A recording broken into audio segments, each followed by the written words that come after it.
Hello again. It's so wonderful to see you. I hope that you're having an amazing day. Thank you for checking out yet another update for Pan That Palette with the Sydney Grace and Mel Thompson collaboration, the Tiny Marvels palette. It has been a very awesome, productive month. I've got some progress to show you, as well as kind of what's going on with some of the other eyeshadows I've been working on. And then P.S. and by the way, a makeup basket is coming for this next look that I have been currently kind of working on panning with the Sydney Grace palette. I've just kind of realized that I need like a 2-month rotation to really get in the groove with the eyeshadow looks, because it's a very different vibe. So if you want to check out the previous look that I panned with the Blackberry Wine look, I'm going to go on and link the video up here in the cards above, as well as the description box below. Feel free to check that out if you'd like a really smoky purple eye, as well as the accompanying video that has my makeup basket to that. And then I will be filming the makeup basket to this look, which I'm kind of thinking I'm going to call like Manted Jewel, because it really kind of focuses around the green mantis shade from the Sydney Grace palette. And then I really wanted to go like sultry St. Patrick's Day vibes, but something that could go beyond St. Patrick's Day to be a very wearable, appropriate, neutral look, but have that zing with a pop of color. So let me show you up close kind of what that's looking like, because I really went through with like the duochrome vibe from the palette and I'm enjoying it. But it did take me a little bit to kind of fall in love with it and to figure out like what blushes I ultimately wanted to pair in and lip colors and whatnot. So like I said, be on the lookout for that. Get ready with me so you can see what I'm, what I'm panning out of my collection. So without further ado, the last time that we spoke in February, I had really kind of gotten started into the Sydney Grace Mel Thompson palette, where I'd been able to hit pan in a couple of shades. So let me show you where I was the last time that we spoke.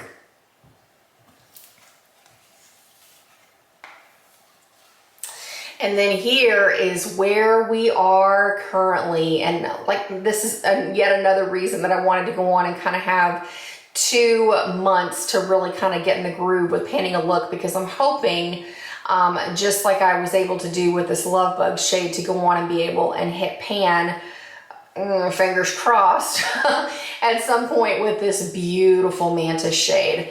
It was kind of a challenging one to start off with, and what I've ultimately done is I use it as a crease shadow, kind of as a base for my entire look that I have rocking right now. So what I've done is I have mantis in my crease area. I deepen it up down here with Death Moth to give me a little bit of dimension in my crease. And then I go through my outer corner with Spider just to deepen everything up. And then what I have going on my lid is I have this beautiful Scarab shade up here. That's why I was kind of like, ooh, maybe I should just call the look like Manted Scarab, Manted Jewel. I don't know. I was thinking like along the lines of a jewel tone. Really kind of a fun, sultry, intense vibe. But either way, I've been using 1, 2, 3, and then in my inner corners, I've been going through with Fire Butts, kind of as, can you see that little bit of hint of gold going on in my inner corner? And then I top it with the teeniest bit of web. And then I knock off what's left on my brush. And then I take that same web shade and just highlight the very, very tip of the arch of my brow, because it is an intense highlight. So in order to make it a little bit more wearable, that has been what's worked well for me. So I just that's the story of what's going on with this palette. So as you can see, I think the next shade that I'm going to be able to hit pan in is obviously going to be Scarab, because I've been able to make a little bit of progress where you can see that dip. I do have a tiny, tiny little dip going on in Mantis, but it's not as easy to use as the Love Bug shade was. So it's going to take me a little bit longer. And then I can kind of start seeing a little bit of the dip going on in Fire Butts right here and in Web. And then it's going to take me a little bit, but there's a tiny little dip going on in the Death Moth shade. But Overall, I am still excited to do my makeup every time I wear my eyeshadows. I'm loving this palette. It is going to be, again, just a beautiful labor of love, and what a tribute to Mel that she did so well in choosing these colors. So it makes me smile every time I pull this palette out. So I wanted to show you what's kind of going on with what we have. And oh, I guess with this lighting, you can now finally see the dip that I was able to make in, what is the shade called? Bugaboo down here that I wore back in January and February, which, oh, also, P.S. and by the way, if you do not have the Tiny Marvels palette, I'm going to go on and link it in the description box below because you can still order it from the Sydney Grace Cosmetics website. But another thing that just kind of caught my attention, if you have the Natasha Denona Triochrome palette, a lot of those shades are kind of similar. So I just wanted to kind of share that with you if you are trying to pan some complementary shades out of your collection. It really caught my attention because I was thinking, oh my gosh, what if I run out of shades? Like, how am I going to continue like working through this palette? So let me just show you right here as I put these two up kind of together. The reason I thought about it is here's Natasha Denona in combination with the Sydney Grace palette. They're not exact, but I was thinking it's like when I finish off this Love Bug shade, I could easily go in with Tungsten over here as my crease shadow. And then when I finish Jewel Bee, I could easily go in with Naga over here, which is a beautiful kind of lilac shade. It's coming off a lot lighter on camera than it is in person. But then I was also thinking of some other things of like Manganese. Manganese is more of like a true purple versus Bugaboo, which has more of a maroon tint to it, but I'm thinking I could get a similar payoff on the eye. And then I was also thinking down here, the Diatonic shade I know is going to be very similar to the beautiful kind of peach shade up here called Flutterbee.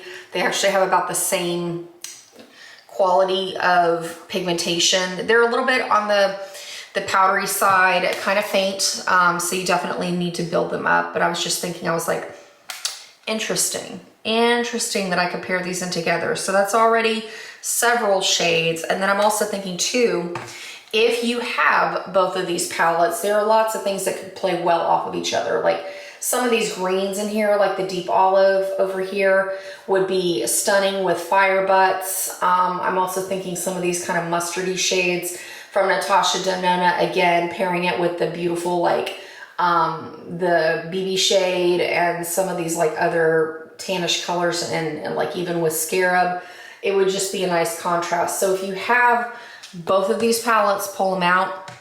Or if you're wanting to have kind of a similar vibe, like that Blackberry Wine look that I came up with for January and February, I would instantly think about some of the shades that I could sub in from Natasha Denona. So maybe I need to make a separate video if you want to see exactly how I would do that.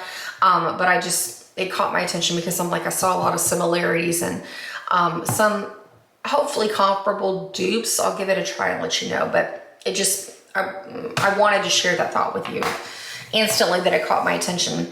The other thing that I wanted to share with you is I am continuing to still work with my MAC in the Flesh palette. The only two, let me show you where I was last time, because the shade that I've really been focusing in on is that lovely carbon shade down in the bottom corner, and I've gone back to using the creamy colored highlights. So this is where I am currently on this palette. It's not gonna seem like I made a ton of progress, but I am at the point where I feel like every time I use the carbon shade, I'm finally starting to see movement, which is exciting because the matte black is just impossible. It feels like at times to be able to pan it, but I'm definitely seeing changes in this bottom rim of the pan. So as you can see, I've kind of been working on this portion and then a little bit over here. So definitely making progress.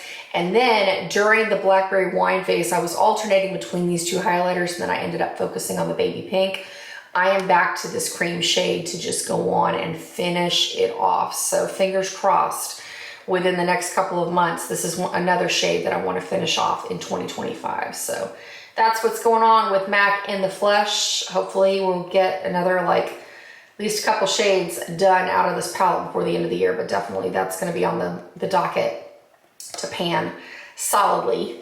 And then last but not least, I'm only working with one shade out of my Etsy palette by Another Soul. And again, I'm going to go on and link all this in the description box below.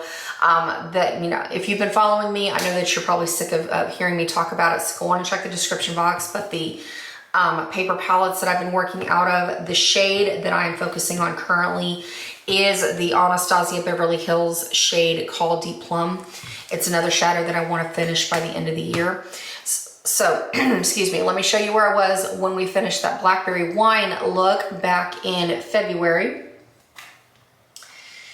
And then here is our status update for the month of March.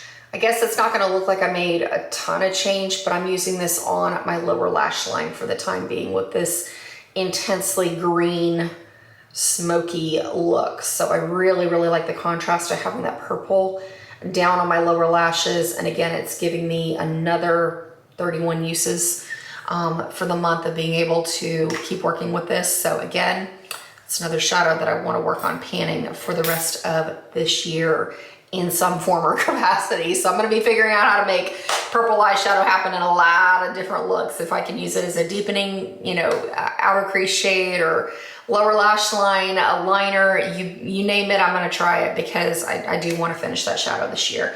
But otherwise, that wraps it up. Thank you so much for spending some time with me. I wish you all the best in panning your palettes. I hope that you're having an awesome time playing with your makeup, trying out some different looks. Be on the lookout. I will be posting the Get Ready With Me for this Manted Jewel vibe. If you want to shake things up a little bit, try something new. I know this is a big step out of the comfort zone for me to wear green like this, because I played around with the Mantis shade over and over and over again, and I love the way it looks as a crease shadow. So if you're looking to shake things up, I hope that you'll look forward to that video. And then also coming will be the makeup basket, so you can see the other products that I'm using, what I was able to finish back in February, as well as what I'm currently working on to pan out of my collection now. So until next time, take care, and I look forward to seeing you soon. Adios.